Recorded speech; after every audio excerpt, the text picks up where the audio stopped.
Thanks everyone for being here, on time, full of energy.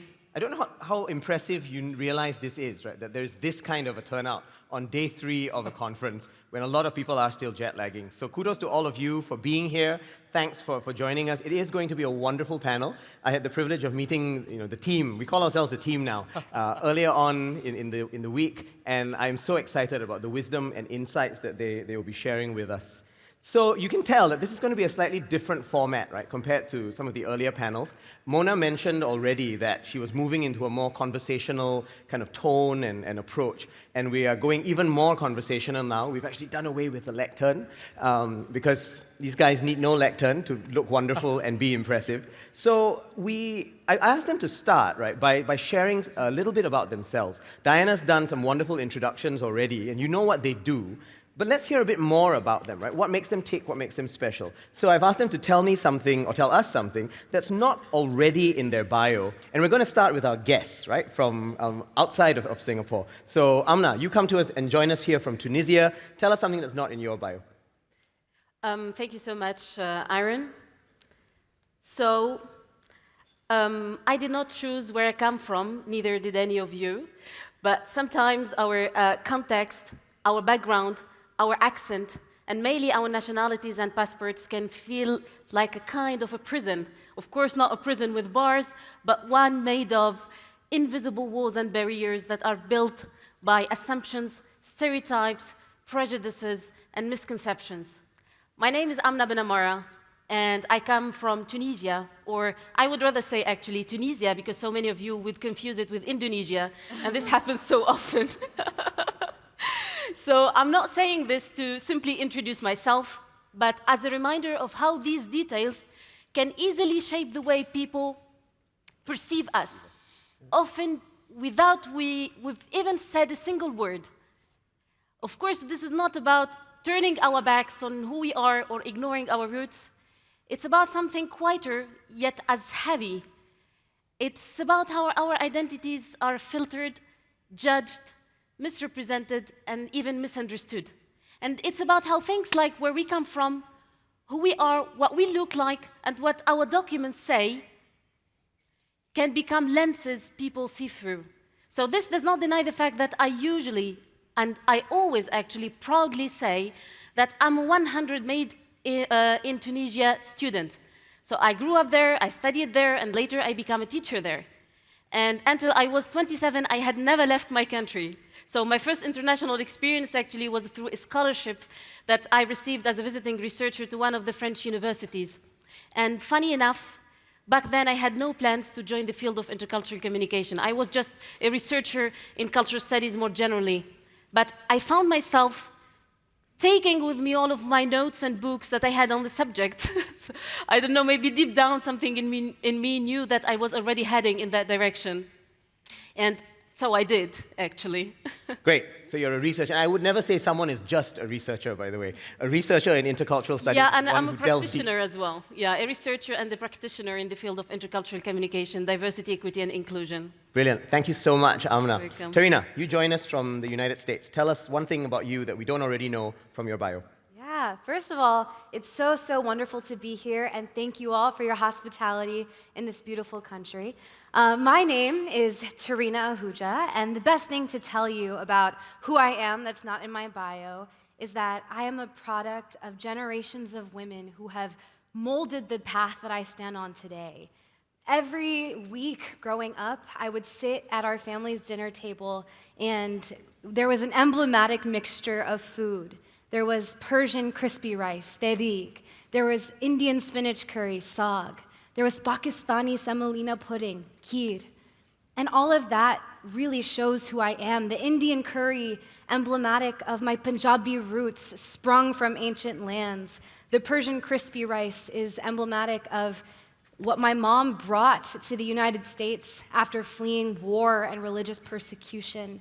The Pakistani semolina pudding was ladled by sympathetic pots into my great-grandmother's hands as she was escaping partition. And so that is who I am, that is what I embody. And on a bit more of the lighter side, I actually, being a very mediocre cook, co-authored a cookbook with my grandmother, my nani, fulfilled of all of these recipes because my one wish from her when I was 16 years old was to put together a cookbook of all of her recipes, Iranian, Indian, Pakistani, Indo-Chinese.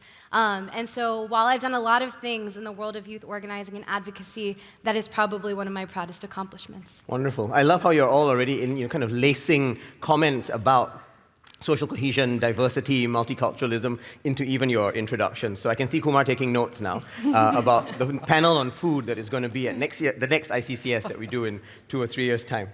Neila, over to you. Yeah. Hi, everyone. I'm Neila. I'm from, I know you're not supposed to say something from our bios, but I need to put context. That's fine. Go ahead. So I work for an organization in Malaysia called Architects of Diversity, and we work in the realm of building an ecosystem for racial and religious inclusion in Malaysia. And why this is an important point is because I don't actually have a background in public policy, in international law, or anything relevant to my current work. I actually studied creative writing.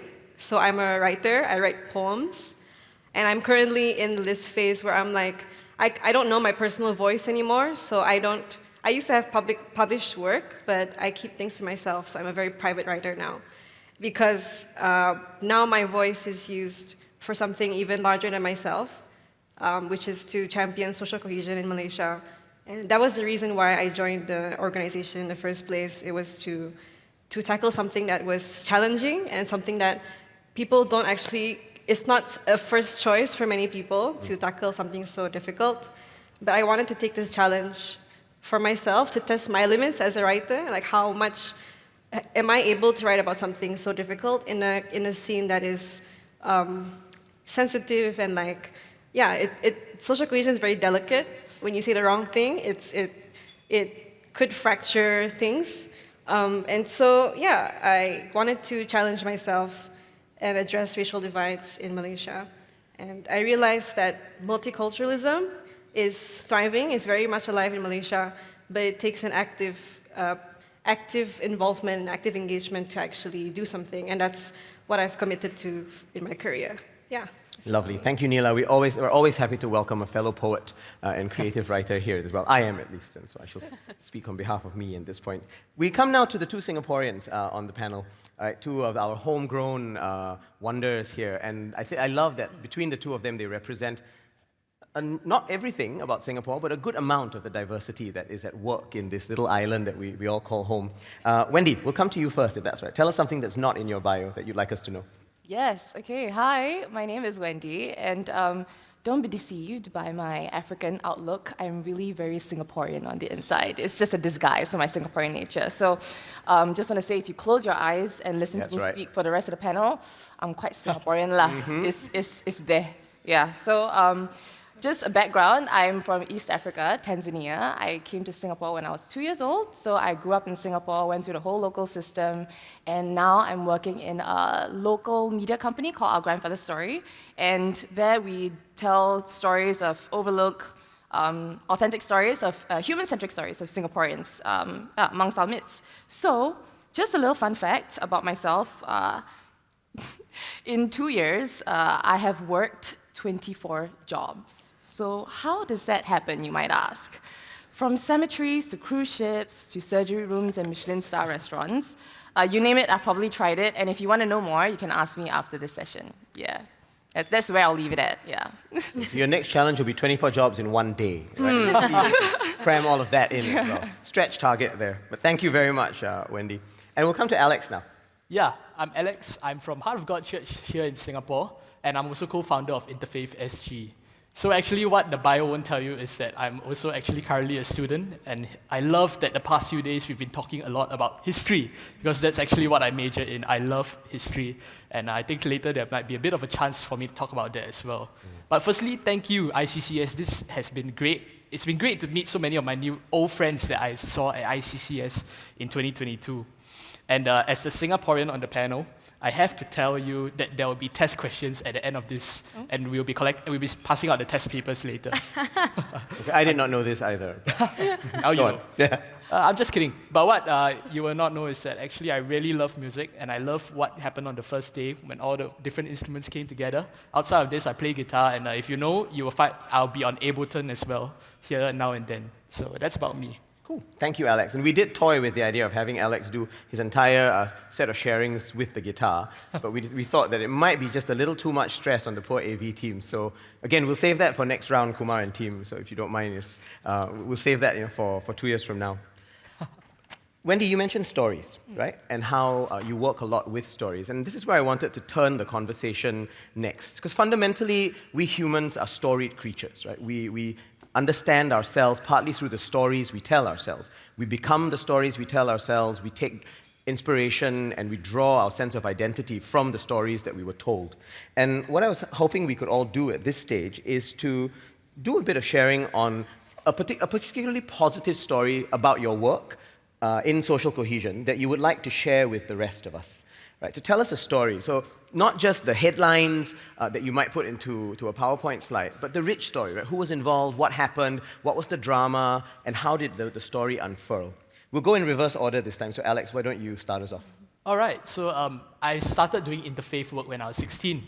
I'm 23 now. But my church, Heart of God Church, had been partnering and sending teams to partner with neighboring mosques and temples. And over the last 10 years, we've ran 145 interfaith events. Many stories have come out of this. In fact, last week, we just ran our 7th interfaith blood donation drive. So if you saw me taking more food, that's because I need to get my iron up after donating blood. So those events, there have been so many events, so many great memories, so many great friends that I've made. But if you were to ask me the most memorable one, it actually didn't happen at one of these events. In fact, it happened in a moment of tension. And I'm glad that you brought up drama, tension, headlines.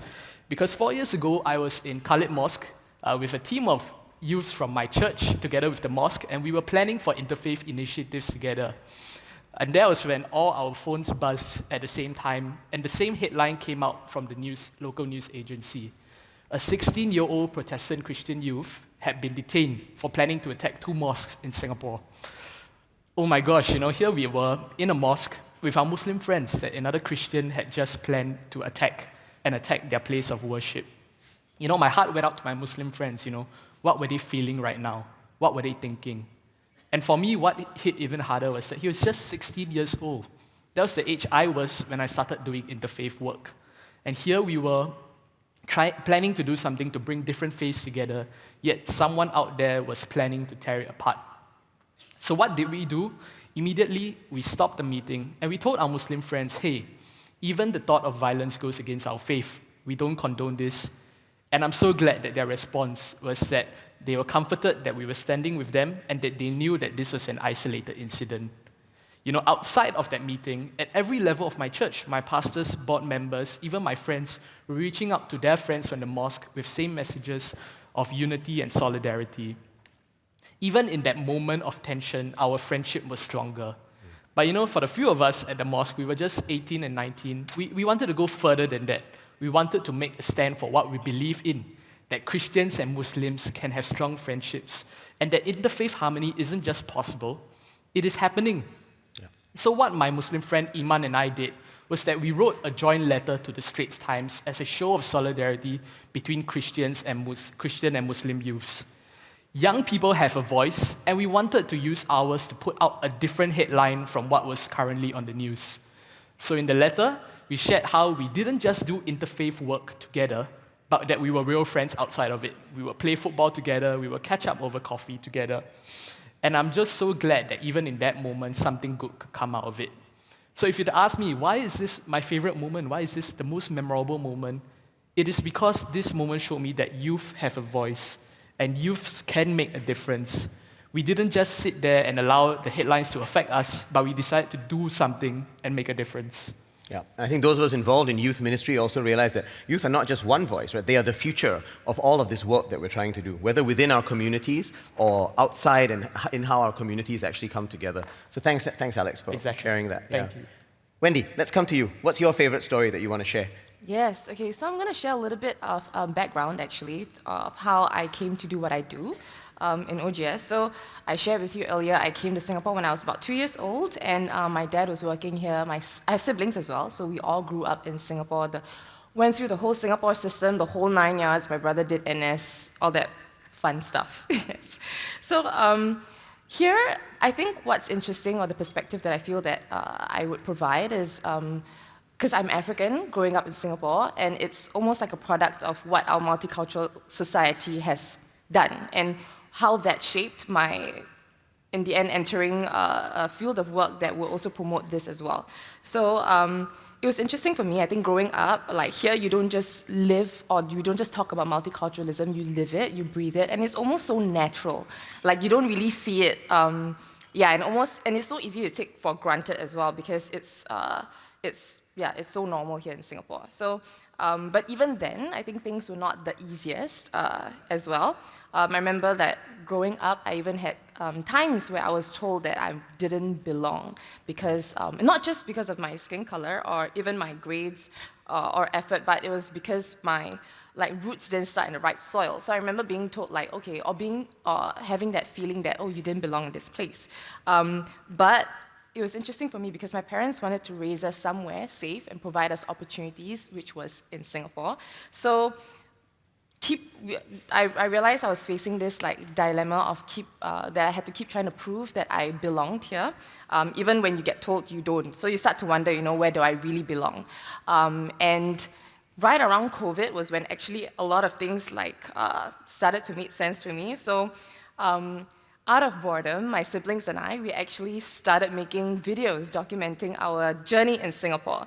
So we started recreating funny stories, encounters, and times when the hawker aunties will ask us, 你的头发真的假的? And then I have to turn to her and say, 是真的. For context or translation, you're asking me whether my hair is real, and I had to tell them it's real. So that was a really good flex, by the way. Well done. Yeah. Yeah, so we started making a lot of videos on that, and we realized that those videos started to do well online. And honestly, we weren't trying to go viral. We were just trying to tell the story of how we grew up in Singapore. And but then people started connecting with it. So we realized that Singaporeans were saying, wow, this is my childhood. And then there were people abroad that looked at our videos and said, oh, this is what life in Singapore is like.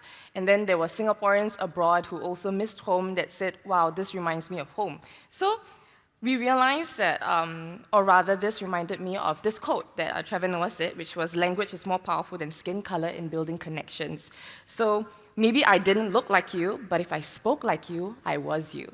So this made me realize that my language and the language that I speak, which was humor, through the videos that I do, that was what helped to bridge connections, and that was what helped to actually push me into starting my videos online, doing media, and humor became my way of connecting as well, because laughter is universal, right? Who doesn't like a good laugh? Yeah.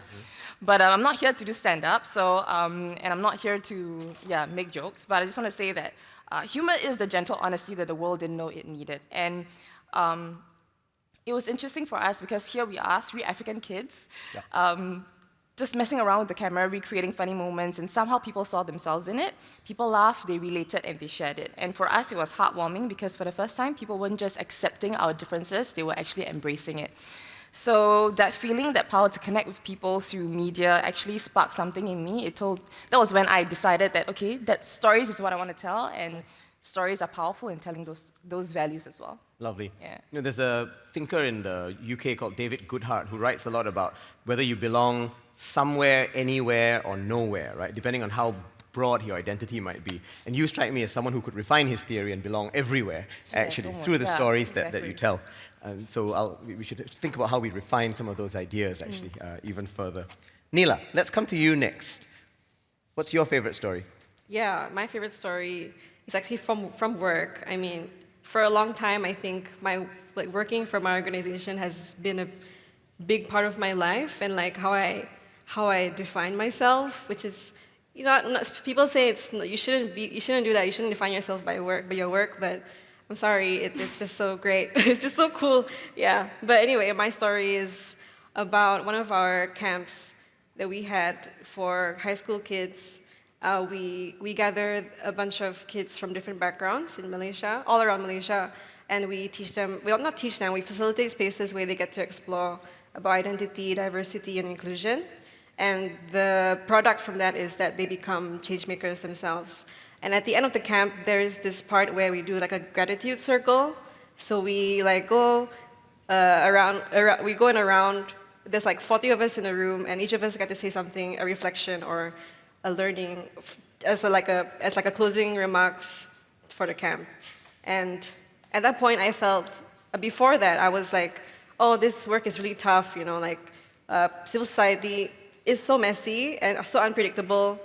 You have to keep up with like political uncertainties, so it was very tiring. So when I came into that camp, I was like, okay, this is another program that we have to do. But at that moment, that closing circle, I could hear to everyone's reflections about like how the program impacted them, and it actually became very emotional to the point where some of them were crying, some of them were sharing about their own personal experiences, and a lot of them talked about like how the camp provided them space to connect with people who they've never had opportunities to talk to before, and they actually got to be friends and learn about their backgrounds.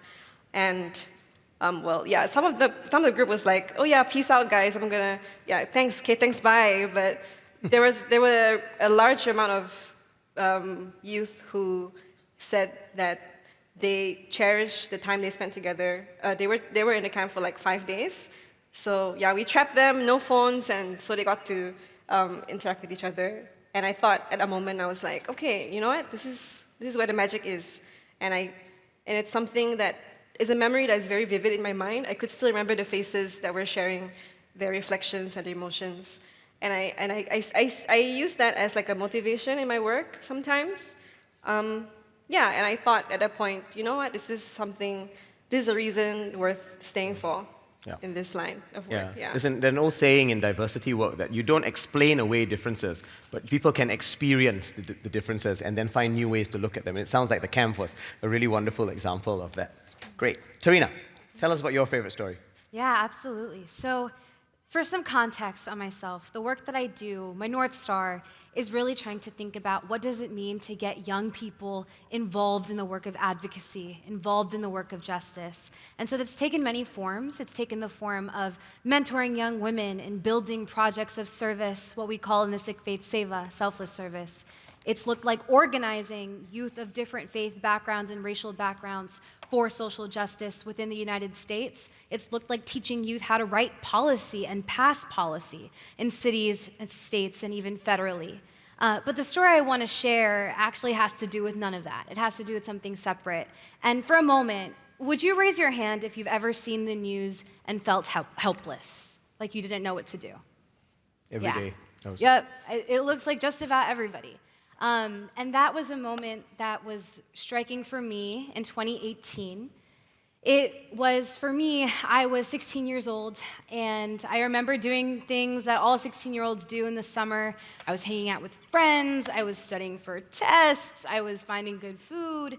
But there was one particular day when I turned on the news, and we saw the news of family separation being streamed across our screens, family separation at the US border. And what that looked like were pictures of young kids who were in prison cells, basically put right next to each other with tinfoil blankets. We saw pictures and videos of mothers and fathers who were calling out for their children. And it was a moment where, in the States and in what echoed across the world, we were seeing a level of inhumanity that made so many of us feel helpless. We didn't know what to do. We didn't know what to say. We didn't know how to act.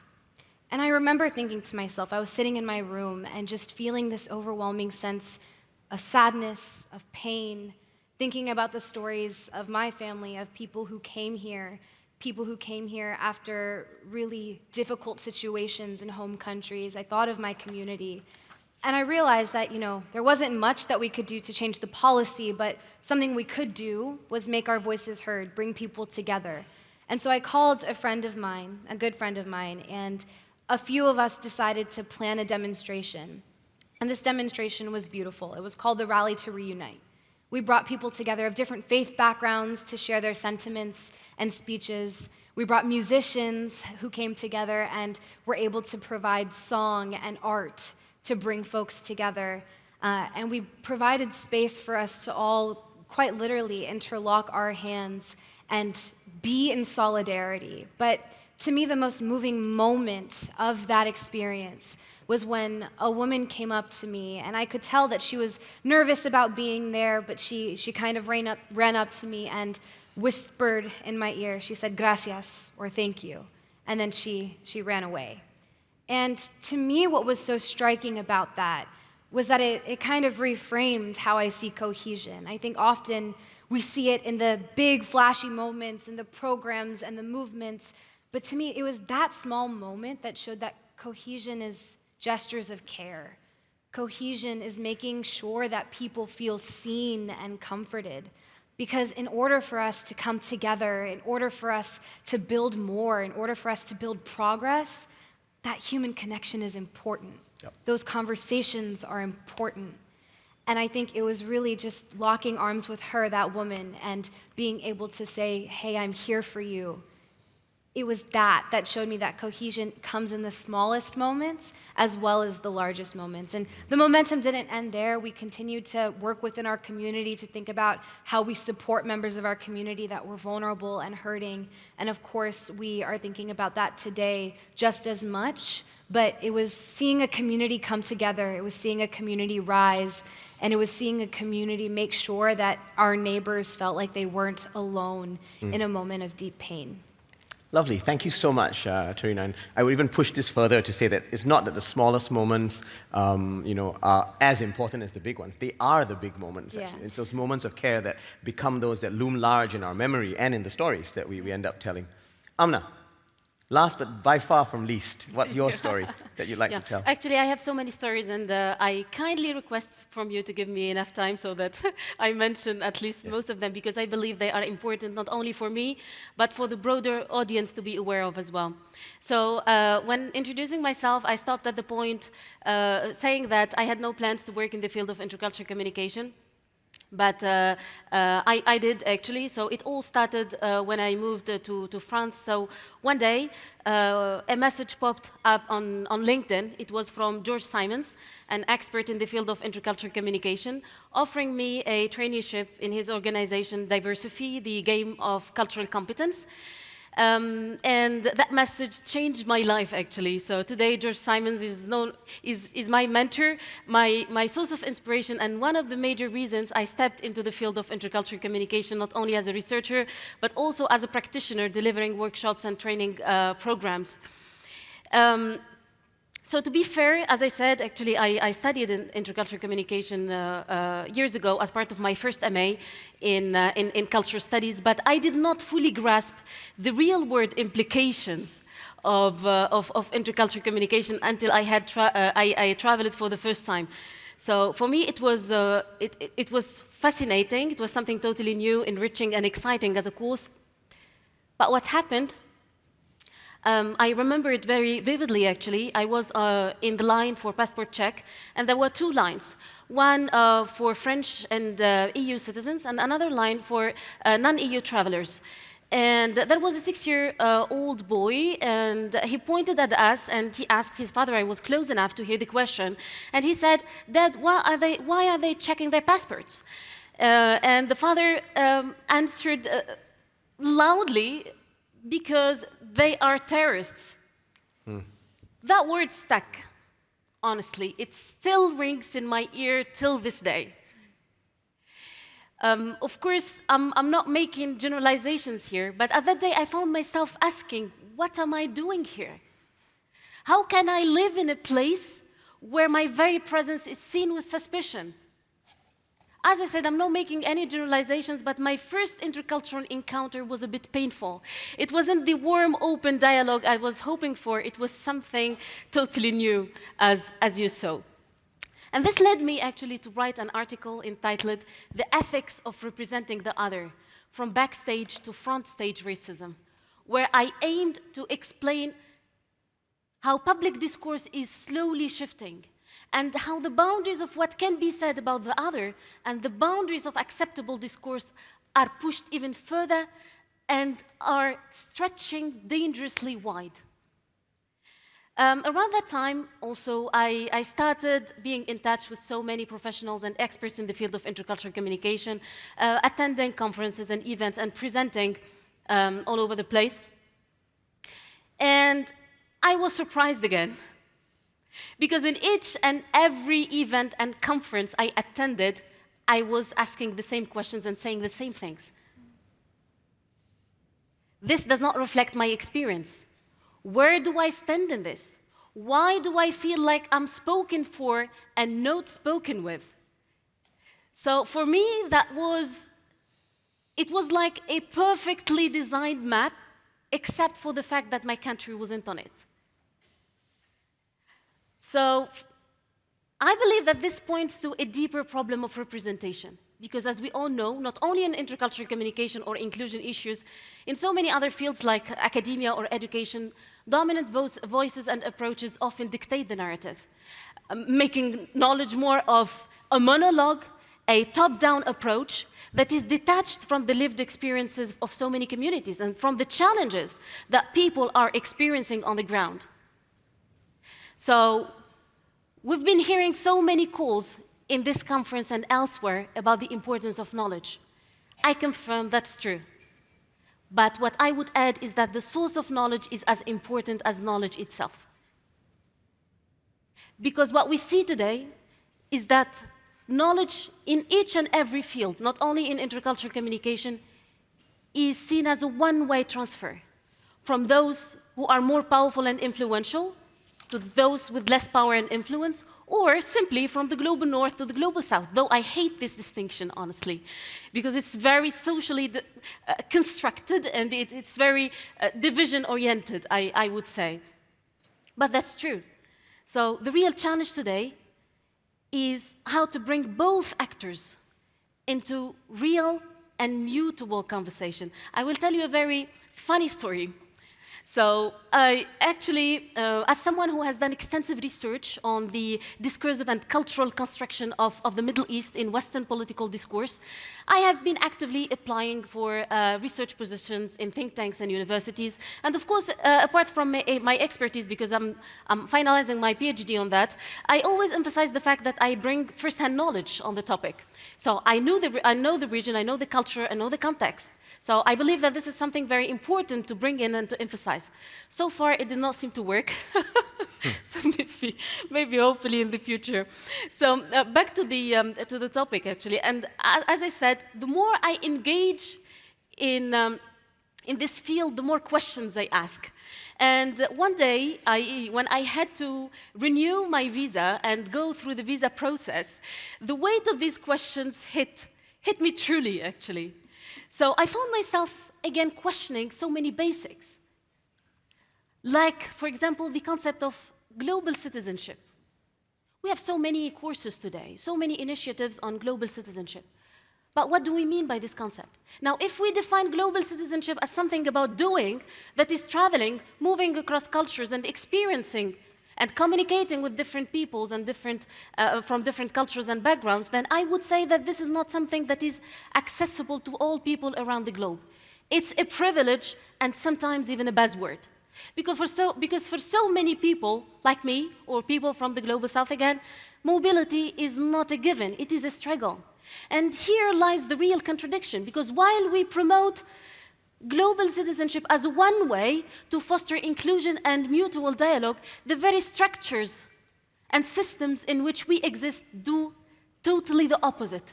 They discriminate, they exclude, and they even question the legitimacy of so many communities today. So this is why, for those who are familiar with my approach, I always call for a critical understanding of intercultural communication, one that moves beyond the feel-good slogans and touches upon the histories and the long histories of omissions, exclusions, and oppressions that have been constantly produced and reproduced. Because if we want to move forward, then we have to look backward first. We have to understand our histories, heal from our traumas and our previous experiences, and create reconciliation so that we can move forward. Thank Brilliant. you. Amna, thank you. I know you asked for a little bit more time, and what was really lovely in that is that you were telling not just a single story, as you said, that you would like to share, but also stories about turning points, right? Things that kind of really shaped what you were before and how that transformed into something new, in the new approaches that you were taking, the motivations, the fundamental drives that you felt. And that was actually going to be my next question to the group, right? What were the big turning points that kind of led you to where you are now, to all these awesome things that you're all doing, right, in your different locations? What were the major turning points that have got you here? Maybe let's go and we'll just keep going around the room there. So we'll come to you next, Tarina. Yeah, so for me, the turning point was a moment in 2012 in Oak Creek, Wisconsin. It was essentially, to set the scene, I was in my home and my parents called me to their room. I was 10 at the time, so I was very young. And we sat down together. They turned on the news and explained to me that a Sikh Gurdwara, or a Sikh place of worship, had been the subject of a mass shooting, and 6 people had been murdered during that shooting. And again, I was so young, and I was trying to grasp the gravity of what was happening. And I noticed, I looked at the screen, I saw images of Sikh men and women, and thought to myself, that was the very first time I had seen Sikh men and women on a screen, on a television screen, and this was the circumstance. I remember feeling incredibly confused. I remember feeling incredibly sad. And I remembered feeling like, what was the point of this? What was the reason that somebody would feel so much hate that the only thing that they thought they could do was to bring a gun into a place of worship? And I think that was a moment that set off something in my head. But I remember the week that followed, we were attending vigils. We were attending vigils in our community where we were seeing this beautiful fabric of what I think cohesion means. We saw people show up for us. We saw Christians in our community bring us food. We saw Muslims in our community start fundraising resources for those in the Sikh community to feel safe. We saw messages of solidarity and neighbors from the Jewish community show up and be with us. We saw people who didn't identify with the faith community come to our Gurdwara and tell us that they were there, that we were their neighbors, that we were their community, and that they would not forget us, they would not leave us alone. And I thought that that was really magical. This idea of when we're met with the most dangerous, the most pernicious divisions that humanity can experience, we can also be met with the connection of people who come together with the faith in humanity that we all have. A really important moment for me within all of this. And of course, I didn't understand it at the time. I was so young. This was something that started to come as I studied what had happened, as I started to look back on it and reflect on it, as I started to do this work and get involved in my community. But it was a moment actually at Oak Creek when the shooting had happened. Some of the leaders of the Gurdwara had decided to leave the bullet in the wall. And a lot of people had questions. Why was this happening? Why would you leave the bullet in the wall? Why would you have a reminder of that trauma, of that pain? But the leader of the Gurdwara, who I've now come to know, he said, well, the reason is we need this reminder here, and we need a plaque underneath it that says, we are one. So that as we go forward, we have this reminder to ourselves that we are all one, that we are all part of this global community. And the we are one, the oneness, comes from the people that showed up for us. The oneness also comes from this idea that we must pray and work to build a world and an infrastructure where this hate is diminished, where we're building the types of bonds and the types of societies and the types of social safety nets that would ensure that no one would ever feel the need or the urge to show up and do something like this ever again. And so since then, that has framed my work. What does it mean to be a person of moral courage, a person of moral imagination? What does it mean to extend my hand and think about working with other communities, to what Alex said, in this idea of building connections with people to make sure that not only are people showing up for our community, but that our community is showing up for other communities. Yeah. And within all of this, we're continuously thinking about, not just on an interpersonal level, but on an institutional level, how do we build a society that we can be proud of, a society that makes sure that hate does not get embedded in the ground roots of who we are as a people. And that's been the jumping off point of all the work that I've done. Thank you very much, Tarina. I'll be remembering that story about the bullet in the wall Yeah. for a very, very long time, I think. Wendy, let's come to you. Yes, okay. So just to share a little bit of context, I think the work that I do at Our Grandfather's Story involves me talking to a lot of different people, and oftentimes I meet people from different walks of life, different faiths, different races. So I remember this story. This was quite a pivotal moment for me when I was just a new producer and a host. So I've only been interviewing people for about 4 months, and I remember going into this shoot, which was slightly challenging for me because to set the scene, this was actually the moment that caused me to see how I could see human connection differently. So what it was I was speaking to this person who was from a different spiritual belief and background from myself. So we came from, I wouldn't say opposing views, but we came from different backgrounds. And then I had to learn how to navigate that conversation. And that video, we were trying to understand some of his values and his thoughts. And my role there, as per the director, was to sort of like challenge some of his notions. And I remember when we were talking, our conversations were quite intense, and it really got quite tense, the conversation. And there was one point where I asked him a question about something to do with what he shared a statement, and I was asking a question about it. And then he kind of answered with this quiet resignation. And then at a moment, I took a step back and it hit me, like, I'm trying to, like, what was the point of this interview?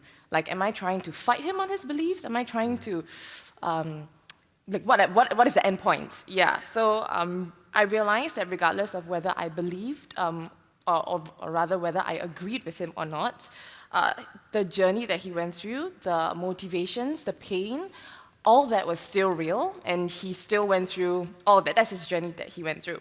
So at that point, I realized arguing wasn't going to move the conversation forward, but trying to understand why he feels that way, what are his motivations, that was the point that I could make. So in the end, I spoke with the director, we turned the interview around a little bit, and what surprised me, I think, at the end of the interview was beneath our differences in our beliefs, we all shared that same idealism in wanting to help people. Yeah, so, and it was interesting for me because our methods look very different. It would not be something that I would do personally, but because the underlying values that are still universal values that we all believe in, which is to help people, like our compassion and hope, often these underlying values are what we don't see, and it lies between even the most opposing views as well. Yeah, so I realized that those values are the ones that makes connection possible as well. And also, another learning was like tension doesn't mean disconnection. Yeah, so we can have tough conversations, and I think sometimes tough conversation allows us to connect and draw something deeper that we need to talk about as well. Yeah, so, and actually shared purpose can exist across differences as well. So we can have opposing views, we can have different beliefs, but at the same time, there is a common goal to help people to achieve hope, to achieve compassion in that conversation. Yeah, and I realized that shared idealism became the bridge that helped us to connect. Yeah. Brilliant. Thanks so much for that, Wendy. Neila, let's come to you, and then we'll get to Alex after that. All right. My turning point actually happened in the middle of my career in civil society, and it was a post-COVID time, and funding was unstable, and so my organization was affected. We almost closed shop. We almost had to close, and so I made the decision to leave the organization because I had to sustain myself as a young person in a big city. I actually moved away from my hometown for work, and so I had to sustain myself. yeah, it was a sad time, but I tried to be resilient and like try to apply for jobs that were actually outside of civil society. So I tried corporate, I tried going back into the arts, but I mean, I applied for the jobs, but I didn't feel like I wanted to work in that scene. Like, there was something still pulling me back into the civil society world, despite it being so challenging, and so it was an entire map that I had to learn with my friends who are also young people. Yeah, so I feel like it's because once you've seen what civil society reveals, the gaps, the truths, it's really hard to just put it at the back of my mind and be an outside person. And so I started applying for jobs in civil society. Like, hey, I'm coming back, I guess. Like, yeah, funding is unpredictable and unstable, but I want to just keep on doing this work. And thankfully, my current organization, funding became stable again, so I came back. Yeah, so I mean, yeah, I followed the money. I followed where the money goes, but my heart was still in, like, for the good work, because I felt like it was very strange, you know, coming from like a creative writing background and an arts background to learn on the job about racial and religious inclusion. But it's really funny how I feel like it resonates really deeply in me, that I feel like there's a bone in my body that is built for this kind of work. And so, yeah, that's a turning point in I love that. And thanks for the reminder that it is not contradictory to both follow the money and follow your heart, when we can find the right combinations here. Alex. Yeah, my turning point, how I started actually also begins at Khalid Mosque. Great stories seem to come from Khalid Mosque. Great biryani definitely comes from Khalid Mosque. My Singaporean And the friends two may well be related. Biryani and turning points are very often connected. Yeah. Yeah, so this was also in 2018, and I was also 16, the same. And it was actually at Interfaith Blood Donation Drive at Khalid Mosque as well. I heard about it in my church. My pastor shared that we want to build bridges, not walls, and that's why we are co-organizing a joint Interfaith Blood Donation Drive together. So I was only 16 then. It was actually the minimum age to donate blood. I didn't have a lot of money. I wasn't co-founder of anything. I didn't have a lot of skills. So I only knew that I had 2 good arms and a lot of blood to give. So that's what I did that day. I went to Khalid Mosque and I donated blood. And it was great, you know. It was my first time actually donating blood, and also my first time in a mosque.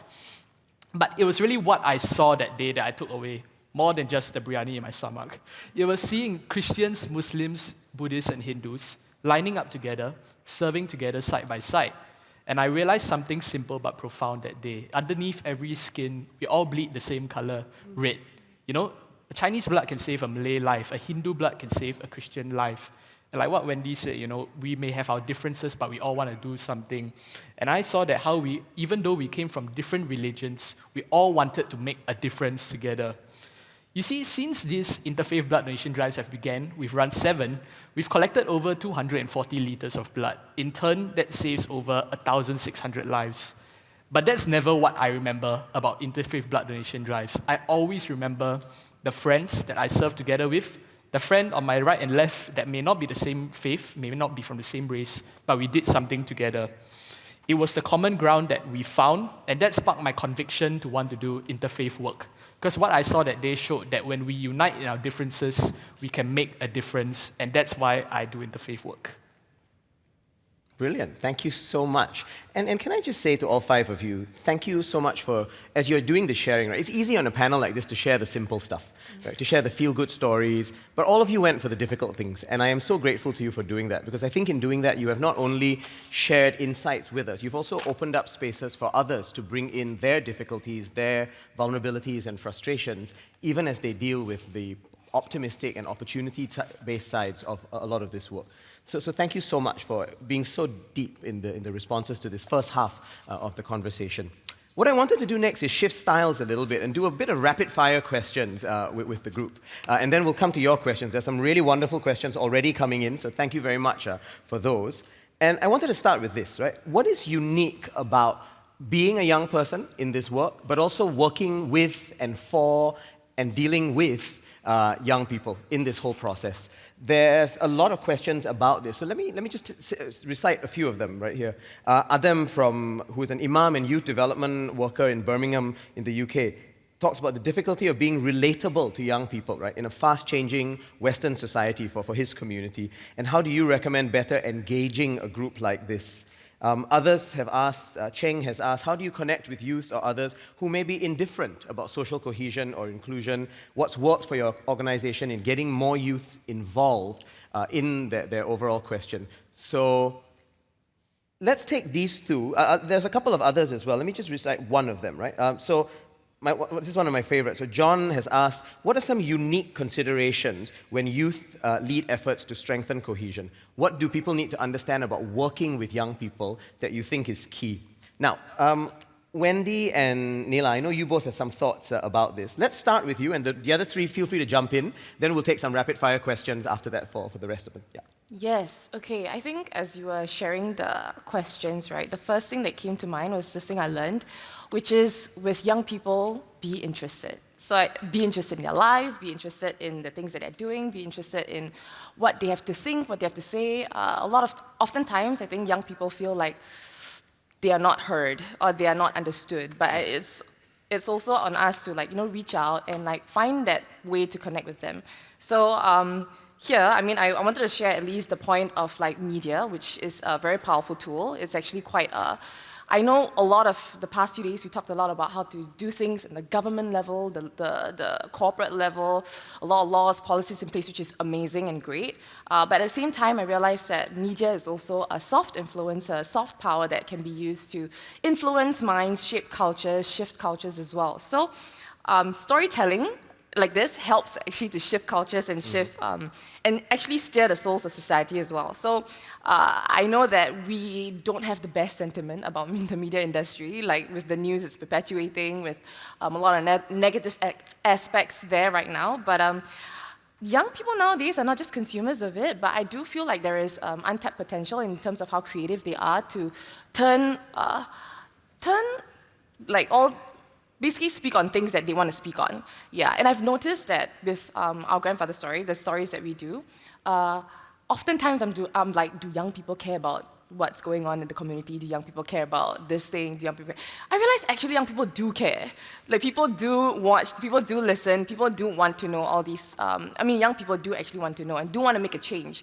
And I think we're living in a time where at least in Singapore, where our forefathers have pioneered, our parents have built, and right now we get to create as well. So we're in this time where we get to create, so we should empower young people to use media for a good influence. So I do think that be interested in their lives. Media is powerful, and young people are consumers of it. They know how to navigate it, so we should learn how to empower them and let them run things. So be interested, and you will be interesting to young people, also, right? Yeah, it's true. Yes. Great. Neila. Yeah, I actually want to echo some points that Wendy pointed out about giving voice and listening to youth, because youth are actually, they're a restless bunch, and they want to learn. Well, I guess I'm youth as well, so I can be quite restless as well. They're restless, they're curious, and they do want to do something. If you talk to them, they do actually want to do something, but a lot of them say oh well, what can I do? I'm just a small person in this big world. And I think it's because, they're not to blame, honestly. I feel like it's a two-way street. They should have more agency to participate and engage in civic work, but it's also the environment that they are born into, or the environment that they have to navigate around themselves. I think oftentimes spaces aren't made for youth voice. I think the tables are always too small to include them, and sometimes it's as if saying, oh, just wait outside for your turn, and I think I want to suggest to the crowd that youth can contribute now. You can trust youth to give really bright ideas and innovative ideas.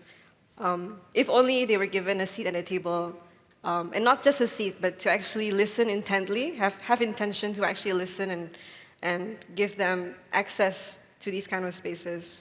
And I want to suggest that, I know this is a future, a panel on the future, but we exist now and we are able to contribute now.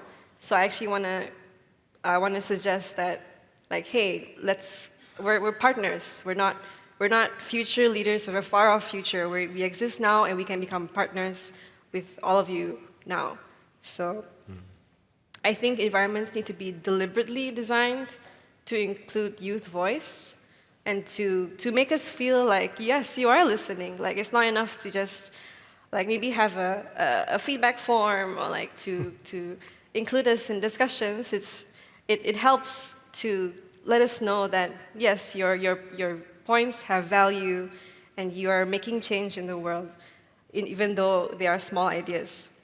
It takes space. It takes space that is built for youth voice and to trust them to be part of the good work. Yeah. Great. Amna, I know you want to jump in as well. Yeah, very quick note. So as we all know that our social realities do not fall from heaven, they are constantly produced and reproduced and constructed and reconstructed through our everyday interactions. And for those of you who are familiar with the social constructivist school of thought, they know that according to the social constructivist understanding of the self, people do not exist outside of the structures in which they live. Rather, they are mutually constitutive and co-formed. But it is their agency as actors within these structures that adds complexity to their role and that brings in change. So as a strong believer in human agency, I would say that real change begins when we believe in the power of the people, the communities. Brilliant.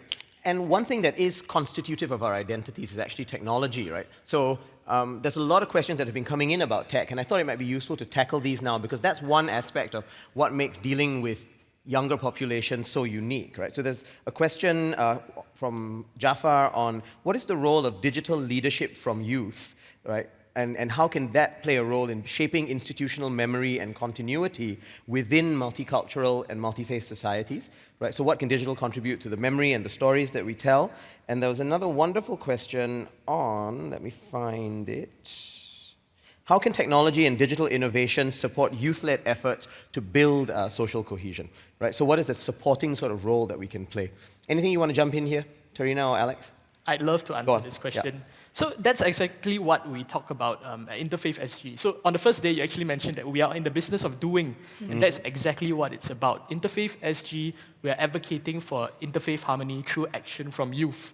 So why involve young people? You see, we are very aware our generation is online.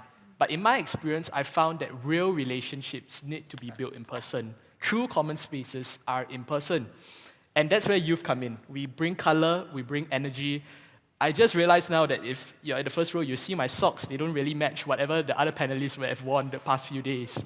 So young people bring color. And let me give an example of this. Again, we come back to blood donation drive. Last year, we ran a blood donation drive. And again, our youths wanted to make it different. We were thinking, how do we make it different from a usual blood donation drive where it's go in, I give my blood, I get the free drinks, and I come out? Well, for our youth team, we wanted more youths to come. So we reimagined the thing as a youth carnival. There were food, games, snacks. That's how you get young people. You bring snacks.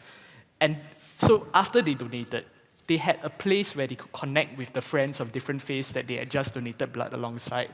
And why we do this is because I wanted them, and we wanted them to receive that same message that I received when I was 16. We all bleed red, and when we unite in our differences, we can make a difference. And this goes into my point. That's why Interfaith SG also does online. We've talked a lot about why algorithms, everything, and the role that technology has in the last few days. And that's why we do social media as well. We see it as two steps. Online, we show interfaith harmony is possible. It's happening. And offline, we say, come join us at these events.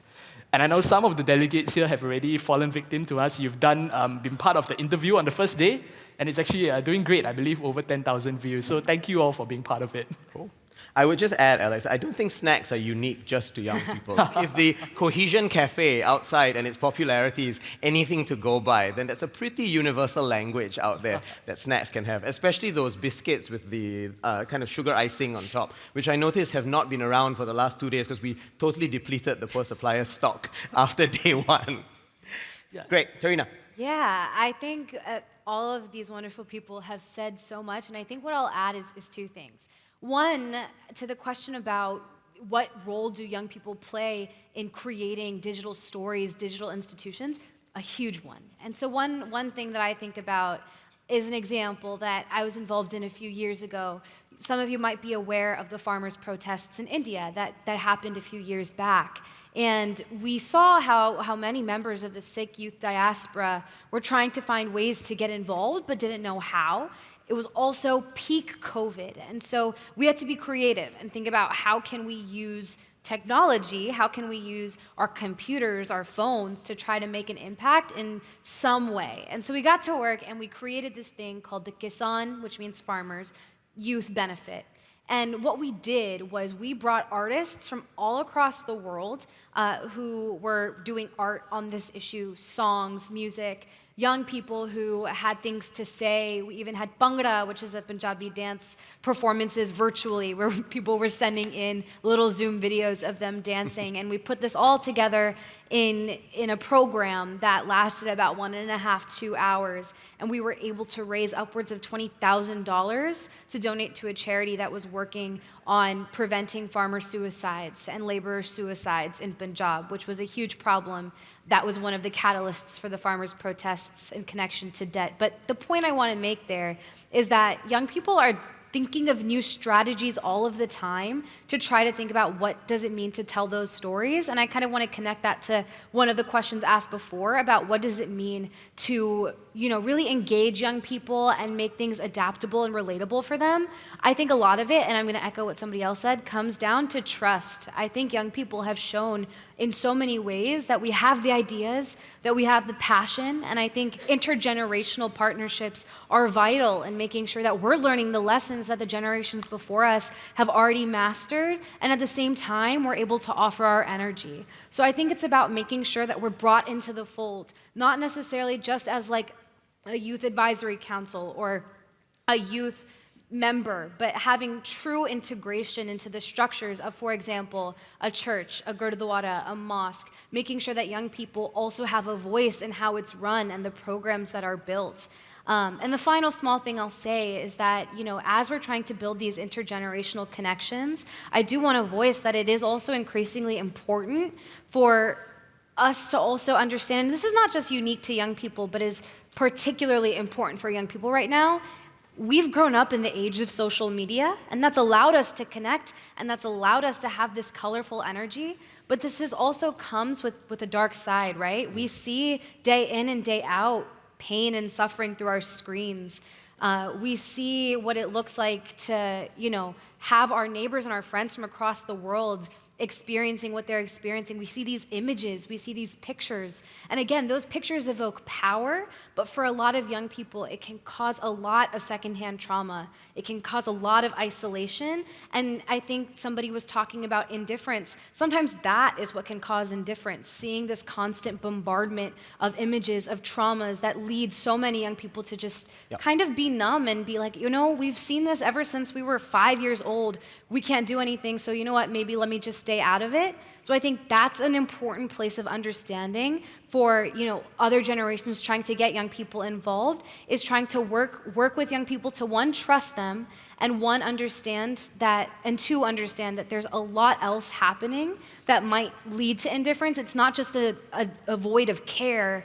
It's just that we've kind of been bombarded with so much. So I think this is something that we all have to work on together, is the re-sparking of hope and making sure young people and generations before us all alike understand that there is impact in what we do, and just coming at it from a place of empathy as opposed to a place of judgment as to why aren't they doing anything, why don't they care? Because I promise you, young people do care, and we've shown that in so many ways as represented by folks on this panel.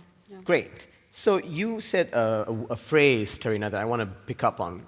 You talked about generations before us, Yeah. right? We've been doing a lot of looking forward on this panel.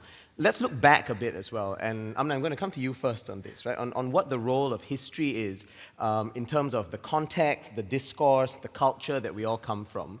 But in particular, I want to link this to a few questions that have come in from the audience. Patrick Aungtu has asked, what are the main challenges of young people in engaging with authority and institutional stakeholders, right? Who are often the representatives of that history and of that accumulated past. An anonymous question has asked, what can youth do to persuade senior leaders to give them the confidence that allows them for more space, more voice, and budget? And you've started to touch on this already in some of your responses, but let's go even deeper on this. How do we convince potentially skeptical folks in authority that these are not just nice things to do, but they are risks worth taking? Right? What is the discourse that we need to be part of there? And then finally, there's a wonderful question from SR here.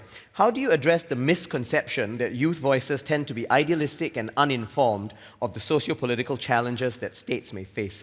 How do we add weight to the youth voice such that it's not just good to have, but a must-have and a must-do? So Amna, maybe you can start us off on this one, because I suspect it's stuff you've thought about for a while, and then we'll come to the others if they want to jump in. Oh, yeah, of course. Thank you for the question. And actually,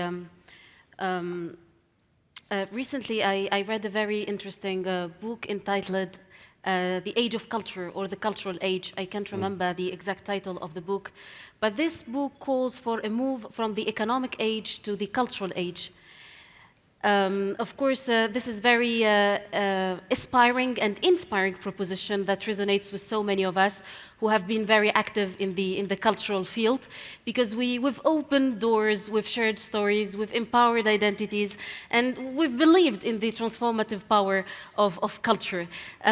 However, as hopeful as this vision may sound, I find myself always asking, where does this, or what does this cultural age bring, or perhaps even has already brought? Because as we all know, culture has never been neutral. So true, it can be used to unite, to heal, to connect, but as history has shown us, and as our current reality is showing us, culture can be used to divide, to exclude, to dominate, and even to erase. So this is why today it is more important than ever to raise awareness about the kind of discourse that is communicated about cultures. And there is one predominant theme in this conference, which is divisive politics and populism. And as someone who has done lots of research on populism, identity, and political discourse, I would like to emphasize one thing, is that although populism has been subject to extensive research, it remains a highly ambiguous and contested term. So this is why it is often associated with right-wing politics, cultural nationalism, nostalgic nationalism, or even the shrinking of the cultural capital of a particular social group. However, regardless of these controversies that are surrounding the topic of, or the concept of populism, the huge popularity of populist leaders today is primarily attributed to their claims to protect the people against threats to their social, cultural, economic, and physical security. And this is why I always emphasize that the exclusive association of populism with the long history of dissatisfaction, among those who see themselves as the losers, I would say, in the democratic process, will not lead to a thorough analysis of the ramifications that this phenomenon can have over cultural, political, social, or even economic identities. Because the quest behind the populist distinction today between the in-group and the out-group is to homogenize the people. And the notion of the people is becoming as ambiguous as the concept of populism itself. But again, the quest is to homogenize the people and set them against an antagonistic other, whether this other is social, political, economic, cultural, ethnic, racial, sexual, or even with what is happening right now around the world, I would add geopolitical. So this adds an existential dimension to policy making today that does not only draw on history, but also on the present moment, I would say. And unfortunately, as we see today, everything is taken into politics. Religion is taken into politics, personal preferences and aspirations are taken into politics, and identity issues are taken into politics as well. So making the battle no longer simply political, but also ideological and identity-based. So identity issues are becoming the new dividing lines today, making divisions even much deeper. And as we all know, if an issue is framed as existential, or if a person is framed as existential, this may lead to violent and even inhumane measures that may bring in or even lead to panic politics, which is what we are experiencing now. Brilliant. Amna, thank you very much for Yeah. that. And I want to come now to our resident storyteller and poet. Add on to what Amna's been telling us, because culture is often expressed through our stories, through our songs, through what the troubadours sing for us. What's your perspective then on how we deal with these, both relics as well as opportunities of the past? Do you want to go first? Sure. Go on, Neila. Yeah. Just touching on history and tradition. But I will also tackle the questions about authority and Great. trusting youth. Yeah. History, first of all, I think a lot of youth struggle to see history as beyond, they see history as like, okay, it's a story of the past and now things are different. But there's the whole concept of like learning and unlearning that I think a lot of youth don't know how to unlearn. But I think introducing that concept in the first place would help a lot. Unlearning, it just means like reflecting and evaluating and analyzing history and seeing where the cracks lie and how we can fill in the gaps. And I think also with history, well, in Malaysia in particular, our history is very complex. And there are many different perspectives because a lot of things are uncomfortable. But that's why it's important to actually unpack these uncomfortable topics. So I feel that introducing uncomfortable things to discuss in classrooms or in really just casual spaces is important, like introducing them into a coffee meetup or something. I think, suggesting that it's okay to talk about these scary things. Because I think a lot of youth are scared. A lot of youth are like, oh, I'm going to say the wrong thing, so I better not say anything. So I think giving them a prompt, prompting them to talk about difficult stuff would actually help them be more involved in history. Cool. But on the question on authority. Authorities, yeah. If I may. Yeah, sure. Okay. So I can just share an example with my organization. We're all youth, but we work a lot with government. So the government, we have a lot of partnerships with ministries. And it all takes strategic planning and like knowing the right things to say sometimes. But it really is a symbiosis of like what we can provide to the government and how they can support us. So the government supports us with funds and opportunities to run programs. But we also offer research. We offer data on youth opinions and youth views. So I think that's where the trust builds. Like they need something from us, and we need something from them. So it's like a give and take kind of relationship. But it really was because they opened the doors for us. I think, you're talking about how to trust youth. It's just, I don't know, just trust them. It's like you have to. You are the person in power. You have the ability to open doors. Because youth try to open these doors, but they can't. So the key is with people in authority. I think people should just give us a chance, honestly. Yeah. It starts with just opportunity. Yeah. There's some wonderful work done by a New Zealand academic called Bill Ryan, who says that when you're trying to innovate in large and complex systems with long and accumulated histories, you need three things. You have to have the entrepreneur and the innovator themselves, but that innovator then needs guardian angels, often someone with the key, as you just pointed out, and then they need fellow travelers who can come on the journey with them, right? We are often, I think, fellow travelers for each other at events like ICCS, but how do we then find those other fellow travelers, right? Often, those people can then become future guardian angels for others, right, as they do that work. But Wendy, let's come to you. Any thoughts on this issue of dealing with authority, dealing with vested perspectives, and how to shift them? Right. Thank you for allowing me to gather my thoughts and going first.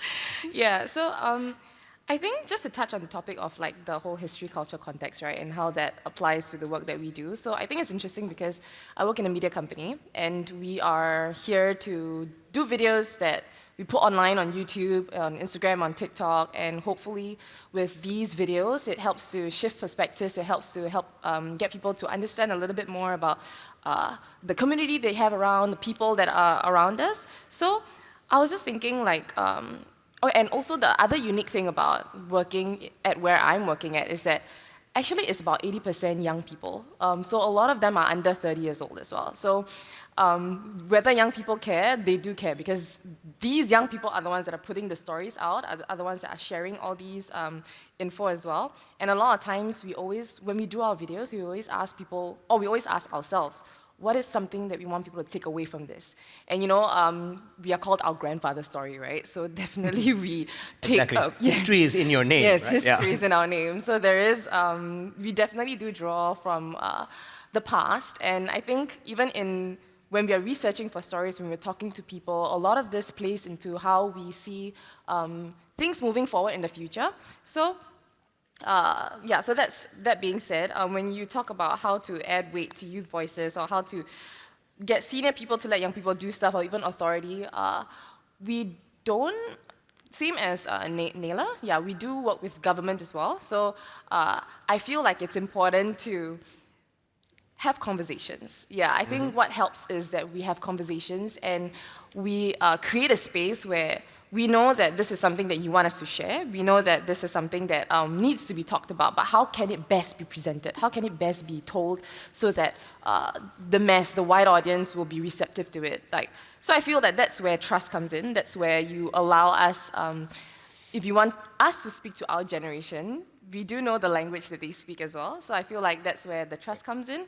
And and a lot of conversations around how to make a piece great, how to make a video that, let's say we want to talk about certain things great as well. Brilliant. So trust and conversations. Yes, trust. Right. Let's come to Tarina, and then I'll have a couple of other quick questions for the panelists before we wrap up. Yeah, I also just wanted to add a little bit about this idea of, one, how to persuade, folks in position of authority to actually bring young people in. What would we say to them? I think, and this goes off of what Neila said, I think one, it can be in baby steps, but just say yes, take a chance. And a story I'll share about that is back in 2020, I and a friend started a COVID initiative. It was a youth policy think tank.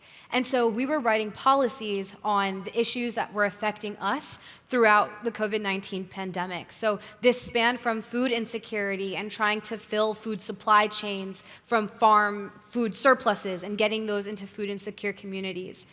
This also included making sure that COVID testing kits were being equally distributed amongst communities of color, which we were seeing gaps of that happening.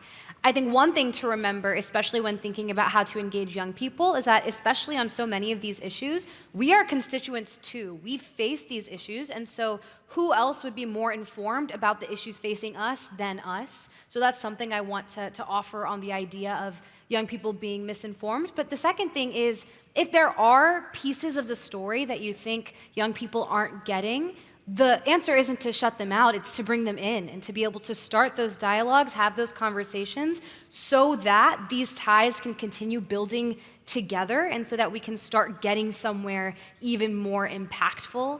And so I think it really is just about trying to one, take a chance, two, start forming those intergenerational conversations, and three, I would just say, it might surprise you. We were in these conversations with legislators as we were proposing policies to them. We had 60 to 70 page policy memos, and we had legislators say to us, oh, we didn't expect this from a bunch of young people. But trust us, we do the work because we care.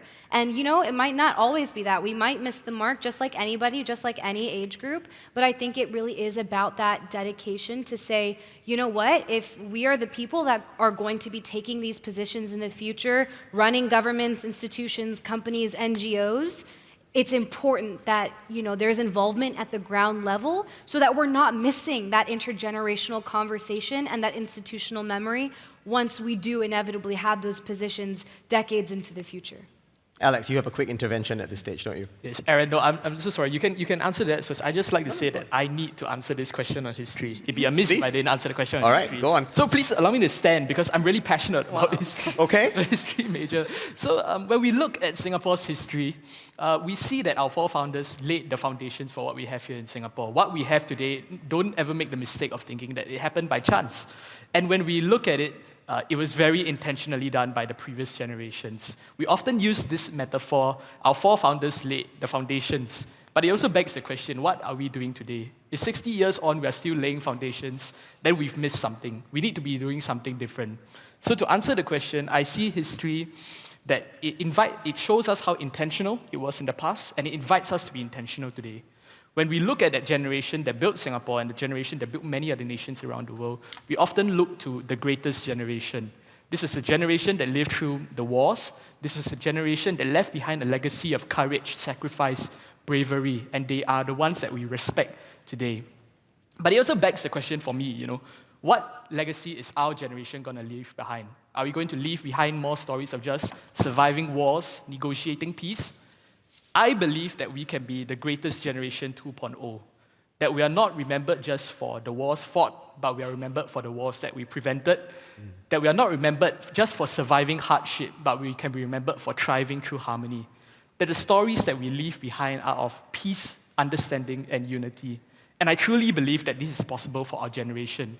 But it begs the question, what are we going to do today to be intentional? So from my learning, I want to share this. Don't wait for headlines to take action. Don't just wait for crises to build friendships, but do it today. Build harmony today. Build real relationships with everyone of different faiths, of different cultures today. Thank you. Thank you for letting me answer this.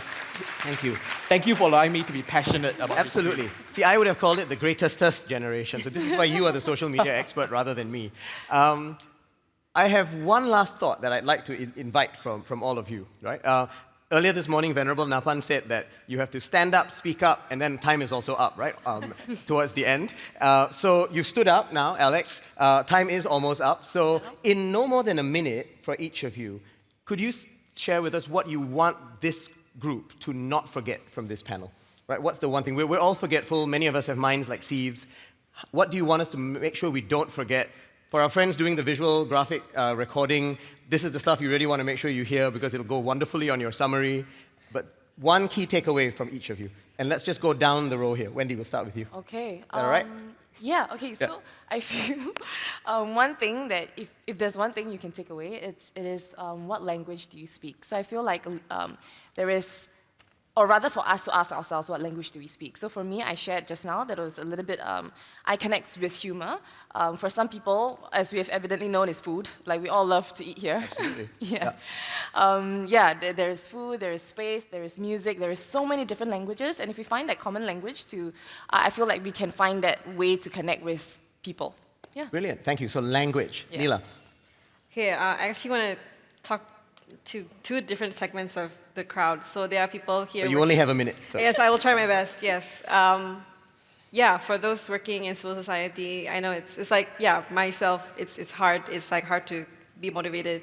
But I think I want to offer, we can't hold on to the good stuff and the good successes only to sustain the work that we do. I think we need to move together with the gut of the work where things are really tough, I think that's where the excitement actually lies.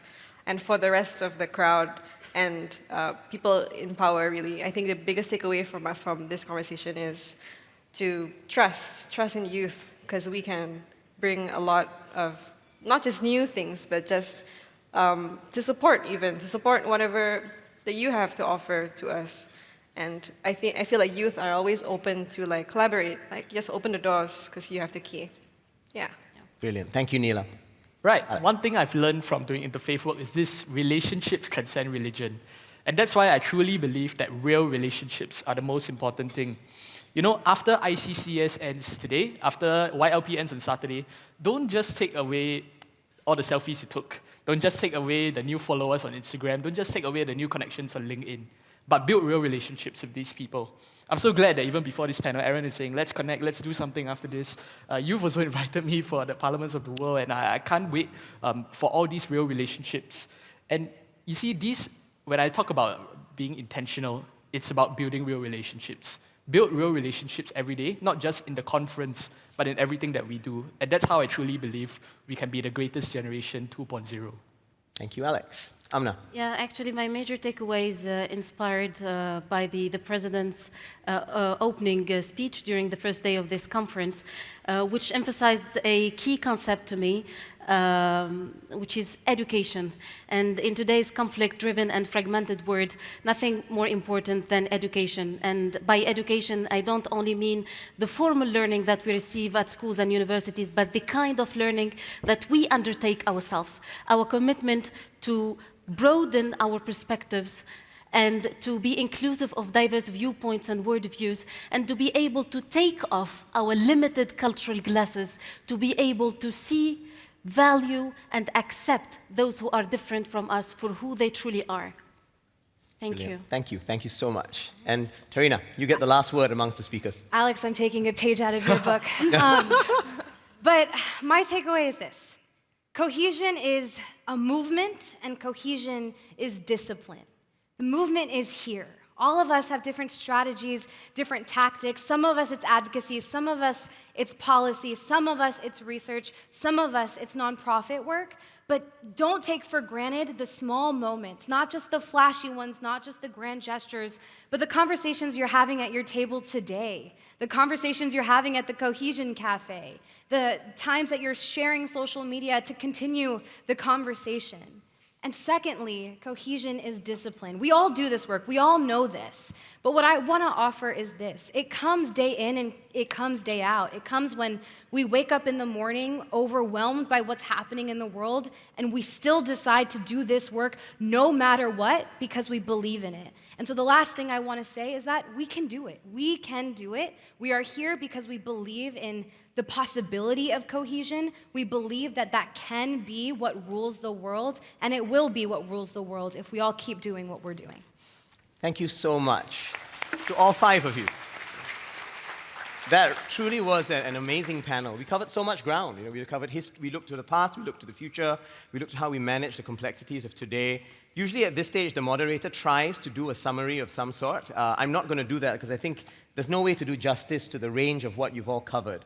But I will do this. I will say that we covered a lot of the fundamentals that's involved in social cohesion, diversity, and multiculturalism work. And what you all kept reminding me of is certain key words that are in that fundamentals. We often say that the fundamentals are expressed in the ABCs of something, right? You made me think of so many ABCs, actually. So in 58 seconds, what I'm going to do is tell you all the words in the alphabet that they reminded me of today. Because I think there'll be words that will ring throughout our memory as we go through the rest of today's program and post-ICCS. So A is for Amna and Alex, of course. Who are the Amnas and Alexes of the future? And will they have the agility to kind of ride the momentum of the work that we're trying to do? B is for the boundaries we're trying to manage, the bridges we try to build, and the fact that blood is red, fundamentally. C is for care and the connection and the conversations that we need to build. D is the fact that this is doing work, not just thinking work, not just abstract work, but about going there and doing stuff. E is for the ethics and the values that drive the work. F is for friendship and the fun in the work that we can find if we know how to look for it. G is for gracias and thank you and the things that we say to express gratitude to one another, because gratitude comes from the word grace, and that really is an attitude that we need to bring so much more into this work. H is for the history we need to learn from. I is for the idealism that will help us to temper our identities and ideologies, and it's also for intergenerational, to remember that this work transcends age. J is for the joy that the work can bring as we go on the journey that we're on. K is for the kinship that we need to have amongst all of us. L is for the lived experiences that are the fundamental bedrock of all of this work, and the language that we have to learn how to speak. M is for the moral imperative and the movement building that we have to do. N, definitely for Neila, of course, but also for the balance between new and old, and bringing in of the nonprofit sector, to not forget that they have a really important role in this work. O is for the omissions that we must remember are out there and try and rectify, but also the opportunities that we need to deal with. P is for power and the reality that it provides here, that this work is political, but there are ways to harness power and politics for positive effects. Q is for the quintessential uniqueness of each person, as we saw so well exemplified amongst all of you. R is for relationships, which I think is probably the most frequently said word amongst all five of you today.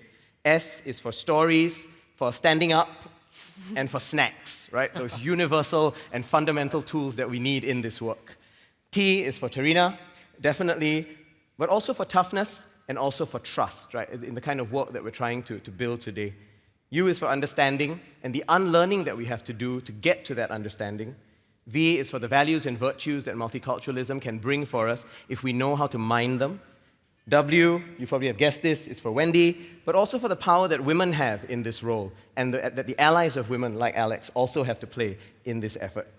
X is for the xenophobia that's out there. We can't wish it away, but knowing it's there helps us to deal with the fact that it's there and to find ways to solve it.